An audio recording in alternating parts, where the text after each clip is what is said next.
कोई गलती ना हो जाए।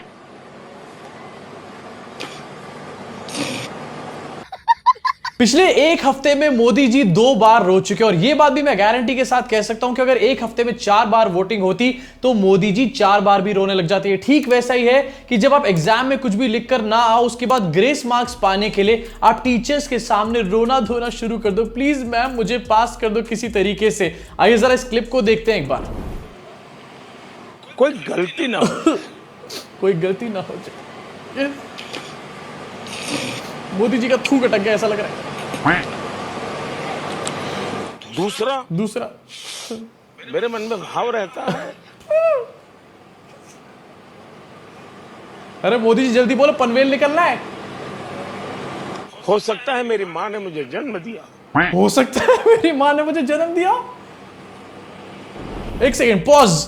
मोदी जी हो सकता है मेरी माँ ने मुझे जन्म दिया, और क्या होता है? मतलब आप वोट मांगने के और चीचा स्कूल ऑफ एक्टिंग के चक्कर में अपनी माता जी के ऊपर क्वेश्चन खड़े करो। मतलब कुछ तो शर्म करो यार मोदी जी।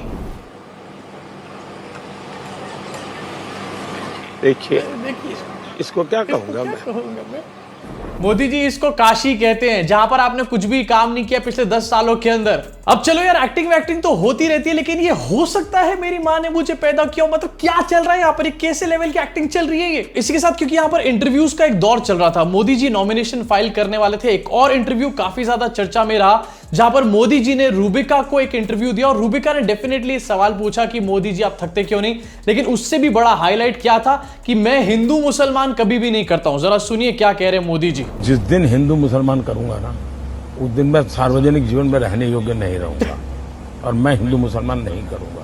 ये मेरा संकल्प है। यस, ये मेरा संकल्प है। मोदी जी इसका मतलब साफ है कि अब आप जा सकते हैं नमस्ते, क्योंकि अब आप सार्वजनिक जीवन में रहने योग्य नहीं है। आपने खुद ही यहां पर बोला है। और हिंदू मुसलमान करने की तो मैं आपको क्या ही बताऊं। आपको जरा क्लिप दिखाना चाहता हूं 2-4 दिन पहले का ये। आपको ये तय करना है कि भारत में वोट जिहाद चलेगा या राम राज्य चलेगा। मोदी जी अब आप जा सकते हैं नमस्ते। वैसे इसी इंटरव्यू में आगे चल के मोदी जी ने अपने पुराने एक झूठ को छुपाने के लिए एक और नया झूठ बोल डाला, और उस झूठ को बोलने के चक्कर में कांग्रेस की तारीफें करनी शुरू कर दी। ऐसा लग रहा है कांग्रेस के स्टार कैंपेनर में सबसे ऊपर मोदी जी का नाम होना चाहिए। पहले कांग्रेस के मैनिफेस्टो को यहां पर पब्लिसाइज कर रहे थे, अब कांग्रेस की स्कीम्स को यहां पर अच्छा बताने का काम करें। क्लिपिंग आपको दिखाऊंगा, लेकिन उससे पहले यहां पर बात करना चाहता हूं आदिवासी हेयर ऑयल के बारे में। बहुत सारे लोग मुझे पूछते हैं कि आपका एक्सपीरियंस कैसा है, कि आपने आदिवासी हेयर ऑयल को यूज किया है? तो हाँ, 1 महीने से ज्यादा मुझे हो चुका है आदिवासी हेयर ऑयल को यूज करते हुए, और मेरे लिए इसके रिजल्ट्स काफी ज्यादा इफेक्टिव हैं, काफी अच्छे हैं। मेरा हेयर फॉल पूरी तरीके से इस टाइम पर रुक चुका है और हेयर रीग्रोथ पे मैं इस टाइम पर काम कर रहा हूं। हाँ, थोड़े लंबे टाइम तक इसको लगाना पड़ेगा, लेकिन मैं काफी होपफुल हूं क्योंकि हेयर फॉल ऑलरेडी रुक चुका है। अब ऐसा सिर्फ इसलिए हो पाया क्योंकि मैं स्कैम से बचा और मैंने जेन्युइन आदिवासी हेयर ऑयल ही मंगवाया। आपको भी जेन्युइन आदिवासी हेयर ऑयल मंगवाना है तो डिस्क्रिप्शन में डिटेल्स है, इनकी वेबसाइट का लिंक है, साथ में इनके नंबर्स हैं, वहीं से ही आप जेन्युइन आदिवासी हेयर ऑयल मंगवाओ, स्कैम में मत फंसो। अभी के लिए आगे बढ़ना चाहता हूं, आपको दिखाना चाहता हूं कैसे मोदी जी ने कांग्रेस की तारीफें करनी शुरू कर दी। भैया तालियां हो जाए चीचा स्कूल ऑफ एक्टिंग के लिए। पर आपने मुसलमानों का जब जिक्र किया तो घुसपैठिया, ज्यादा बच्चा पैदा करने वाला, इसकी क्या जरूरत आन पड़ी? मैं हैरान हूँ जी, ये किसने आपको कहा कि जब ज्यादा बच्चों की बात होती है तो सिर्फ मुसलमान का नाम जोड़ देते हैं? क्यों मुसलमान के साथ अन्याय करते हैं आप? हमारे यहाँ गरीब परिवारों में भी ये हाल है जी। अरे मोदी जी, बच्चों को पढ़ा नहीं पा रहे हैं।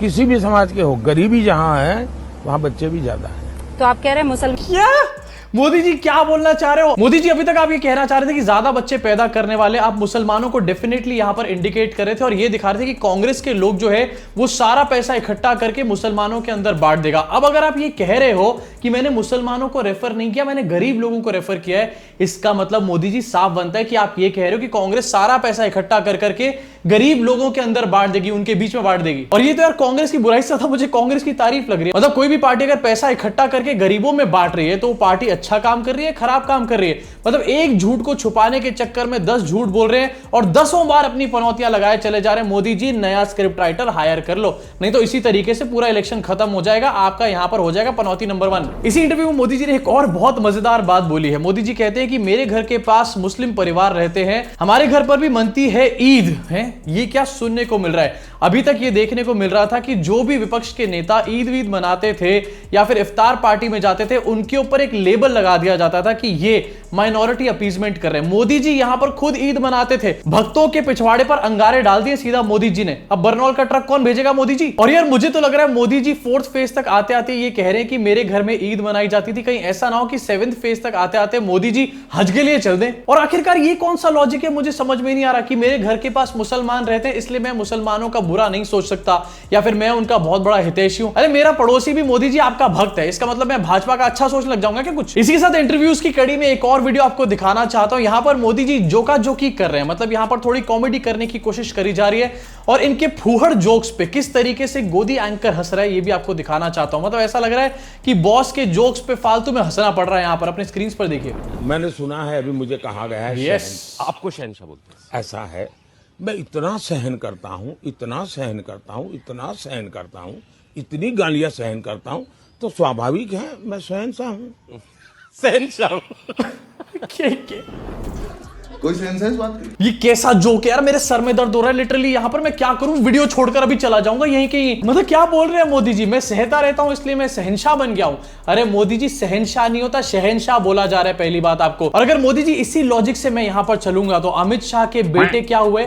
शाहजादा, जो कि आप बार बार यहां पर बोलते रहते हैं। मतलब अपने ही घटिया लॉजिकों के चक्कर में आपने टप्पू की भी पनौती लगा दी अपने साथ साथ। क्या चल रही है? इसी साथ आगे बढ़ना चाहता हूं, एक और इंटरव्यू की क्लिपिंग आपको दिखाना चाहता हूं। जब भी आप किसी से सवाल पूछते हैं, पत्रकार किसी से सवाल पूछता है तो उसका चेहरा जो है गंभीर होना चाहिए। ये लेकिन गंभीर नहीं रख सकते भाई, इनको आदत है बिल्कुल टॉमी की तरह दुम हिलाने की। अपने स्क्रीन पर इस वीडियो को देखिए, गुल्लू भाई साहब कुछ पूछ रहे हैं। देखिए मेरी एक बहुत पुरानी कविता है, मुझे अभी याद तो नहीं है जी। लेकिन उस कविता का भाव ये था जी कि मुझे जो पत्थर स्माइल फेंकते देखो गुल्लू के फेस पे भाई, स्माइल। मैं उन्हीं पत्थरों से स्माइल देखो भाई, स्माइल। पक्षी यही बना पोस्ट कर दो, देता यही पोस्ट हूं कर दो। और ऐसा लग रहा है गुल्लू को उसके मालिक ने 2 रोटियां एक्स्ट्रा खिला दी हो। इसी के साथ मोदी जी ने एक और स्टेटमेंट कर दिया, आपकी स्क्रीन पर ये भी दिखाना चाहता हूं। We will make Pakistan wear bangles, PM Modi calls opposition leaders cowards. मतलब हम पाकिस्तान को चूड़ियां पहनाकर रख देंगे। मित्रों यहां पर पाकिस्तान को चूड़ियां पहनाकर ये मोदी जी दिखा रहे हैं कि चूड़ियां जो है वो कमजोरी का एक साइन है। चूड़ियां महिलाएं पहनती हैं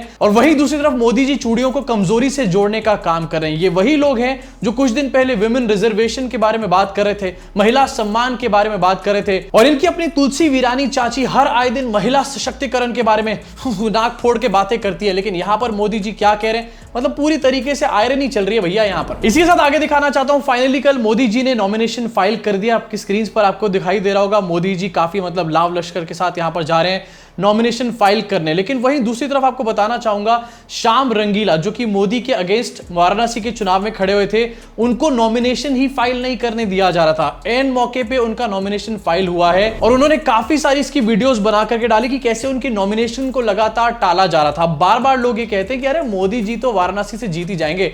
अगर मोदी जी वाराणसी से जीत जाएंगे तो श्याम रंगीला जैसे एक बंदे से मोदी जी इतना क्यों डर रहे थे आखिरकार। और इसी के साथ आपको यह भी दिखाना चाहता हूं कि एक और नॉमिनेशन कल फाइल किया गया है। ये है कंगना रनौत का मंडी से नॉमिनेशन। देख रहे हो आप, सेम डे पे नॉमिनेशन फाइल किया जा रहा है। ऐसा ना हो कहीं मोटा भाई बैठकर फ्लेम्स निकाल रहे हो। अब आगे बढ़ते हैं और एक काम की खबर आपको दिखाना चाहता हूं। पिछले साल ईडी ने छापे मारे थे और न्यूज क्लिक के जो फाउंडर है उनको अरेस्ट करने का काम किया था। प्रबीर पुरकायस्ता इनका नाम है और आज बड़ी न्यूज निकलकर सामने आई है कि सुप्रीम कोर्ट ने इनको रिलीज करने का ऑर्डर दिया और साथ में यह भी कहा है कि इनको इलीगल तरीके से रिमांड पर रखा गया था, विच क्लियरली शोज कि ईडी किस वेंडेटा के अंडर इस टाइम पर काम कर रही है। लेकिन ये बहुत दिन नहीं चलने वाला मोदी जी, कुछ आखिरी दिन है, मजे कर लो। ईडी के साथ इनकम टैक्स की भी एक न्यूज कल निकलकर सामने। इनकम टैक्स की बिल्डिंग में कल भारी भरकम यहां पर आग लग गई और इस पूरे मैटर में एक बंदे की मौत भी यहां पर हो गई। अपोजिशन के लोग बोल रहे हैं कि फाइलें जलाने का काम किया जा रहा है मोदी जी के द्वारा। अब वैसे आपको क्या लगता है कि हार से पहले क्या फाइलें जलाने की कोशिश करी जा रही है या फिर जेन्युइनली आग लग सकती है कहीं पर?